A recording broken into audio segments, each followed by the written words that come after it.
What is the Matrix? Control.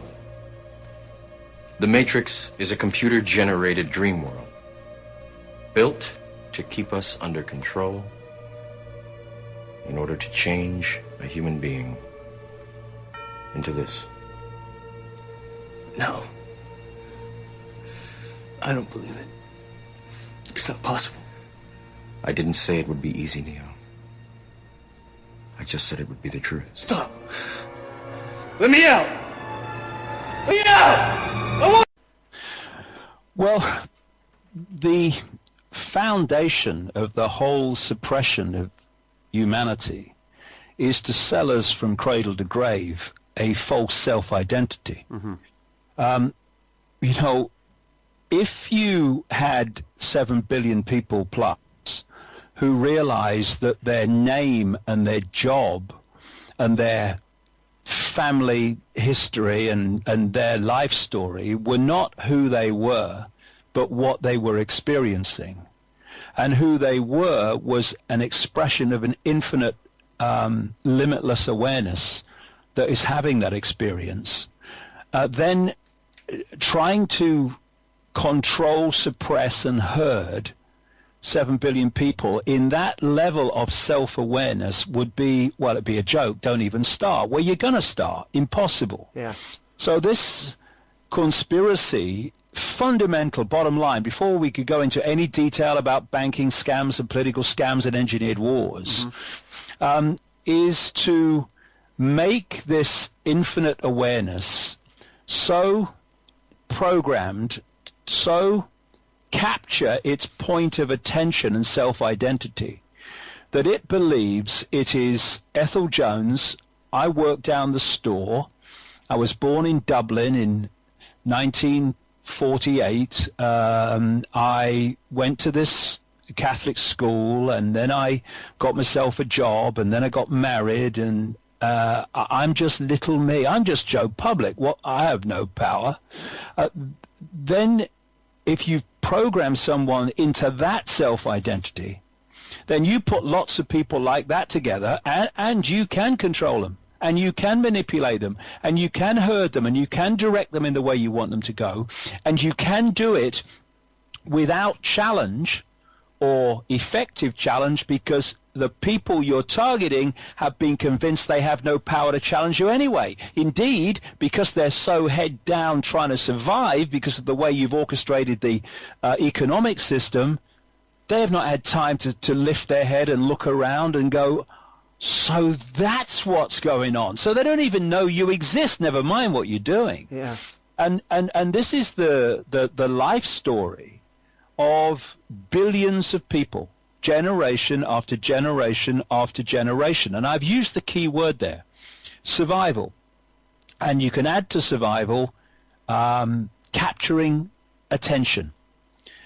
Because if you can get people to wake up every day having to survive another day financially, another week financially, another month financially, if you can focus the attention of people on survival, and those that are more financially fortunate, you focus their attention on achievement, on a career, or people who are into religion, you focus their attention on a religion. What you're doing, John, is you're focusing people on dots.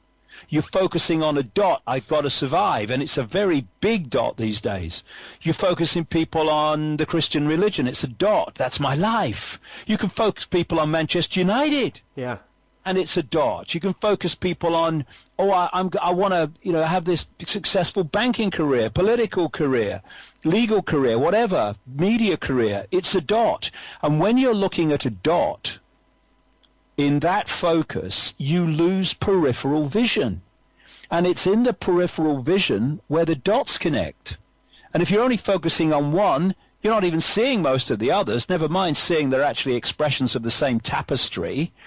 And this is how it's done. And then you've got divide and rule, because what you've got is a situation where there is one infinite awareness, one infinite consciousness, and we are different expressions of it. We're different points of attention within that consciousness. So someone who's obsessed with Manchester United, his point of attention is Manchester United, and someone else's point of attention is survival or whatever. Yeah. But if we just awaken and open our minds, these cliches that have these fundamental truths in them, if we just open our minds, what are we doing? We are expanding our point of attention.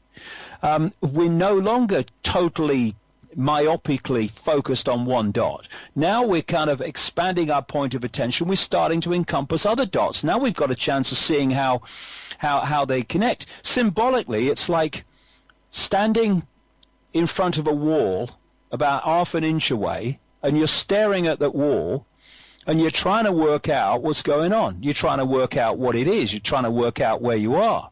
That's what happens when you focus on dots to the exclusion of everything else. But you start walking backwards, and now you're expanding your field of vision and awareness. Now you see the brick is part of a house. Now you see the house is part of a street. The street is part of a town, and so and so and so on. You go on. Mm-hmm. So you go out to a spaceship, and you see that actually the brick is part of a planet and a universe. So the point of your attention is key, because that's going to give you the fix on who you are, where you are, and the nature of what's going on. And this is why it's so important. If people do not have any kind of open mind, they shouldn't listen to a word I say, because they're wasting their time, and they should never come to an event or read any book of mine. Absolute waste of time, because it's challenging people. Not saying you must believe this, but it's challenging people to encompass a greater view of everything, to see how the dots connect. The Earth is interpenetrated and circled with a vast network of energetic force lines. Some people call them ley lines, other people call them meridian lines, the Chinese call them dragon lines, etc. And where a lot of these lines cross, a massive vortex is thrown up of energy, which if you can impact upon that vortex, that change goes out down the lines through which the energy is spinning from the vortex, and impacts upon the energy field of the Earth in general, therefore the sea we're living in. And London is a major center of this global grid. That's a key, and so is Rome, and that's why these families build their main centers on these Earth energetic major points. This is why the Olympics was in London at this time, following on from the Diamond Jubilee of the Queen, when there was lots of ritual and massive crowds in London and all the rest of it. And the opening and closing ceremonies, won't go into them now, it's a program in itself, but they were orchestrated to play the energy. For instance, I'm talking about focuses of attention. At the point where that Olympic flame came together in that very unique way that it did at the end of the closing ceremony, yeah, billions of people worldwide, not just the 80,000 in the stadium, billions of people worldwide were focused upon that flame. And there's a very true line that goes, energy flows where attention goes. When you can have somebody, I was doing a radio interview the other day, and the host was talking about the fact that he felt someone's was looking at him. He says, I felt like the eyes in the ear, stuck in my back. He said, and I turned round and there was someone staring at me. Well, obviously it wasn't the eyes of the person that he was feeling. It was the person's focus of attention, which takes an energetic form, and thus you feel it within your energetic field. It comes through to the conscious, if you like, senses, and you think someone's looking at me, and you turn around. This is where so much of this so-called paranormal and all this other stuff comes from. It comes from information entering at the electromagnetic level and coming through to the conscious mind, and you think, well, where did that come from? It came out of nowhere. It didn't. It came into the conscious mind from the electromagnetic level. The paranormal, John, as it's called, takes us into those levels that awaken us.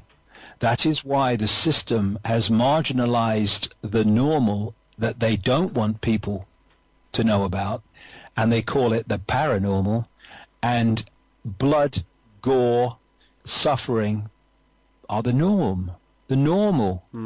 I say to people, do you think this world is sane? Yeah. Well, please call me insane, because if you think I'm sane, I've got such a problem. You know, how can we be happy about being called sane by a world that's clinically insane?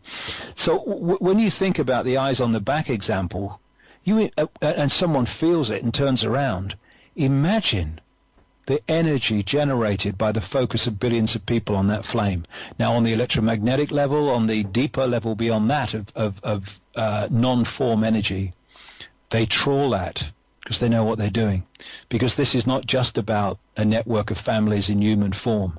It's about things that go much deeper than that. And I go into that in great detail as well. The way they are giving their minds away, giving their energy away, giving their lives away, giving their right to think for themselves away to these few elite manipulators and front people and deeply, deeply privileged get rich quick on the basis of the energy and the efforts of the people. I mean, for goodness sake, a few people can't control the world. It's a doddle. And what we're actually seeing, because we're obviously moving, if you get deeper down the rabbit hole, deeper into where this is coming from, and entities that are behind these elite bloodlines I've been exposing for so long, entities that operate outside of human sight but feed off human emotional energy, low vibrational emotional energy, and indeed in many ways emotional energy in general.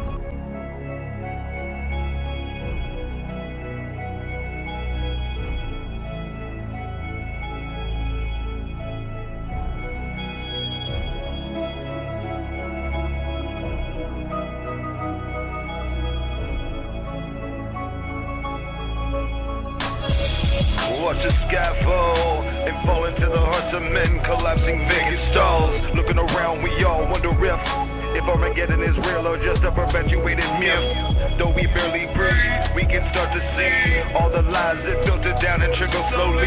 Mainstream TV, radio, they want you to know that day's final, but only with American Idol. Woe is me, you can start to see when things ain't the way you want them to be. Perception change, and you're like me. This ain't the way I remember growing up, man. Playing kickball, laughing hard then, and we run off into the sun again. But we grew hard from time to time, and emotions span on thin lines. Collapse, vacant stalls around you. Let 'em go.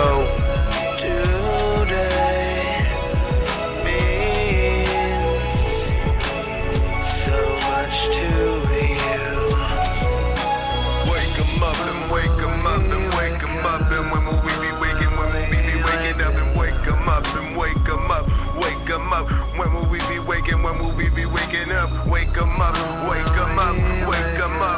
When will we be waking? When will we be waking up? And when will we be waking up? And when will we be waking up? I'll wake 'em up, I'll wake 'em up.